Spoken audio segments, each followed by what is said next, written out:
नमस्कार विद्यार्थी मित्रांनो. पाठ क्रमांक 5 वसंत हृदय चैत्र दुर्गा भागवत यांचा हा पाठ आहे. त्यावरील स्वाध्याय आपण पाहू. पाठाच्या आधारे दिलेल्या वैशिष्ट्यावरून झाडाचे नाव लिहा. तर याचे वैशिष्ट्य तुम्हाला दिली आहेत आणि तुम्ही झाडाचे किंवा वेलीचे नाव तिथे लिहायचं आहे. निळसर फुलांचे तुरे, कडुलिंबाचे झाड, गुलाबी रंगाची कोवळी पालवी, पिंपळाचे झाड, गुलाबी गेंद, मधुमालती, कडवट उग्रवास, कारंज्याचे झाड, दुरंगी फुले, घाणेरी, 3 पाकळ्यांचे फूल, माडाचे झाड, पायापासून टोकीपर्यंत लादलेली गेलेली फळे म्हणजे फणस. खालील संकल्पांचा तुम्हाला समजलेला अर्थ स्पष्ट करा. चैत्र हा खरा वसंतात्मा मधुमास आहे. त्याचं उत्तर आहे वसंत ऋतूतील मनमोहक निसर्ग सौंदर्य विविध वृक्षांवर व वेलींवर बहरणारी विविध रंगी फुले आणि झाडांवर येणारी पालवी यांचे खरेखुरे उत्कट दर्शन या मासात होते. म्हणून चैत्र हा महिना वसंत ऋतूचा आत्मा आणि तन मन प्रफुल्लित करणारा मधुमास आहे असे म्हटले जाते.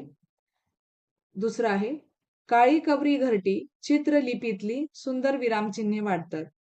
वसंत ऋतूत आपल्या आसपासचे निसर्ग दृश्य आपले मन मोहून टाकते. विविध रंगांची उधळण केलेला निसर्ग आपल्याला एखाद्या चित्रलिपीप्रमाणे भासतो. विविध रंगबिरंगी फुलांनी बहरलेल्या झाडांवर पक्षी आपले घरटे बनवतात आणि त्या घरट्यांचे निरीक्षण करताना मन तेथेच रेंगाळते. पुढे सरकावे असे आपणास वाटतच नाही. इथे आपण जणू विराम घेतो. म्हणून काळी कबरी घरटी चित्रलिपीतली सुंदर विरामचिन्हे वाटतात असे येथे लेखकाने म्हटले आहे. पुढे बघा योग्य जोड्या जुळवा. तर तुम्हाला अ गट आणि ब गट मध्ये दिलेला आहे. अ गटामध्ये प्रश्न आहे, ब गटामध्ये उत्तरं त्याची समोरच लिहिलेली आहेत.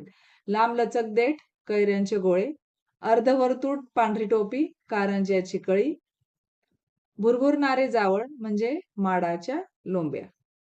पुढील तक्ता पूर्ण करा. इथे शब्द तुम्हाला दिलेत, अर्थ तुम्ही लिहायचा आहे. निष्पर्ण निष्पर्ण म्हणजे पाणी निघून गेलेला. इथे नि दिलेलं आहे. पर्ण म्हणजे पाणी, नि म्हणजे नाही. पाणी निघून गेलेला म्हणजे पानं नसलेला. निर्गंध म्हणजे सुगंध निघून गेलेला. निर्वात हवा नसलेला. नि म्हणजे नाही हा शब्द लक्षात ठेवायचा आहे. निर्गवी गर्व नसलेला. निस्वार्थी स्वार्थ नसलेला. पुढे पहा.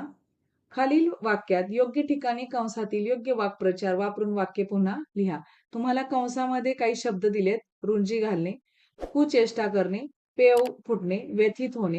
तुम्हाला प्रश्न दिलेत त्याच्यामध्ये उत्तर की कुठे याचं म्हणजे उत्तर येतं, वाक्य येतात ते तुम्ही लिहायचेत आणि वाक्य पुन्हा तशीच लिहायचे. लहान सहान अपयशाने दुःखी होणे अयोग्यच. लहान सहान अपयशाने व्यथित होणे अयोग्यच. म्हणजे दुःखी होणे म्हणजेच व्यथित होणे. गुंजाराव करत भ्रमर फुलांच्या अवतीभोवती फिरत असतात. गुंजारराव करत भ्रमर फुलांच्या अवतीभोवती रुंजी घालत असतात. मोठ्या माणसांबद्दल चुकीचे बोलणे हा सुद्धा अपराधच. मोठ्या माणसांची कुचेष्टा करणे हा सुद्धा अपराधच. सध्या घरामध्ये उंदरांची संख्या वाढल्याने अनेक पाहुण्यांच्या पिशव्या कुरतडल्या गेल्या आहेत. सध्या घरामध्ये उंदरांचा पेव फुटल्याने अनेक पाहुण्यांच्या पिशव्या कुरतडल्या गेल्या आहेत. पुढे बघा प्रश्न 6. खालील शब्दांमधील प्रत्यय ओळखून तक्ता पूर्ण करा. तुम्हाला शब्द दिलेत, तुम्हाला ते प्रत्यय ओळखायचे. अतुलनीय, नीय त्याच्यासारखा प्रत्ययाचाच वेगळा शब्द तयार करायचा. अतुलनीय हा प्रत्यय आहे नीय, तर तसाच दुसरा शब्द आहे प्रशंसनीय. प्रादेशिक इथे पहिली वेलांटी दिल्यामुळं पहिली ई हा दिलेले आहे म्हणजे इक.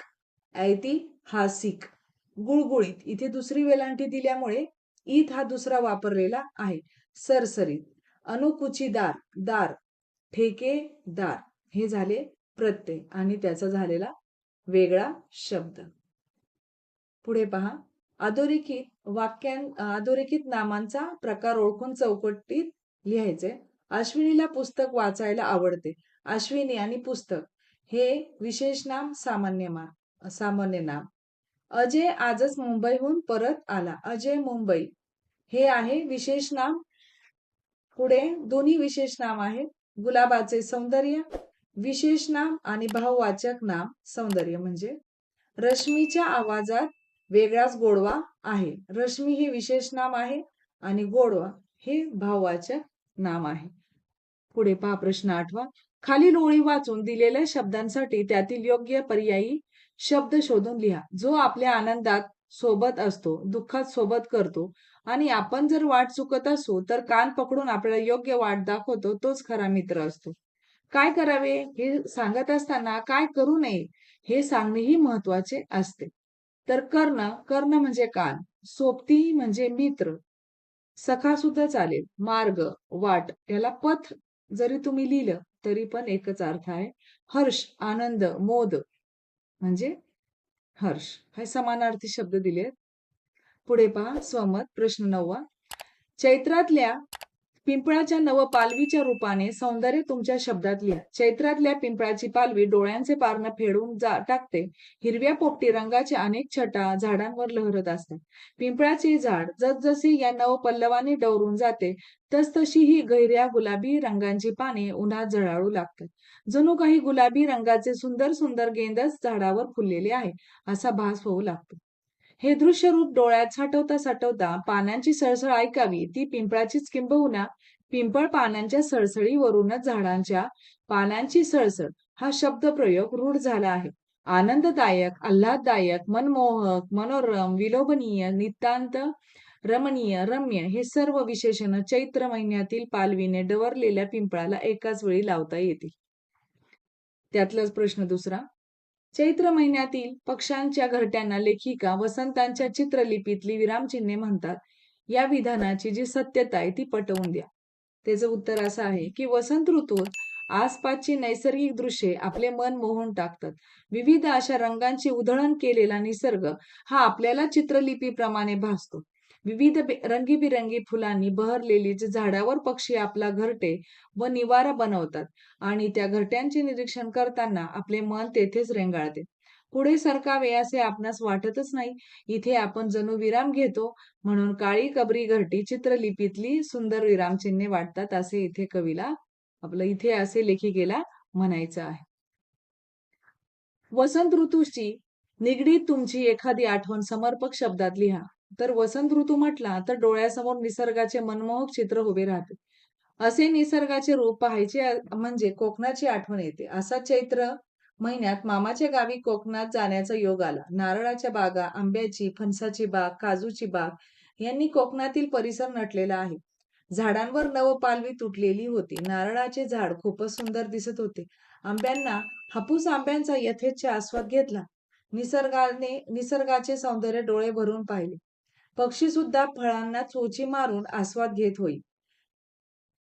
8 दिवस झाले तरी परत येण्याची इच्छा नव्हती. नाईलाजाने सर्वांचा तसेच निसर्गाचा निरोप घेऊन स्वगृही परत. तुम्हाला आज जे प्रश्नांची उत्तरं आहेत ती तुमच्या वहीमध्ये तुम्ही लिहून घ्या. ठीक आहे? धन्यवाद.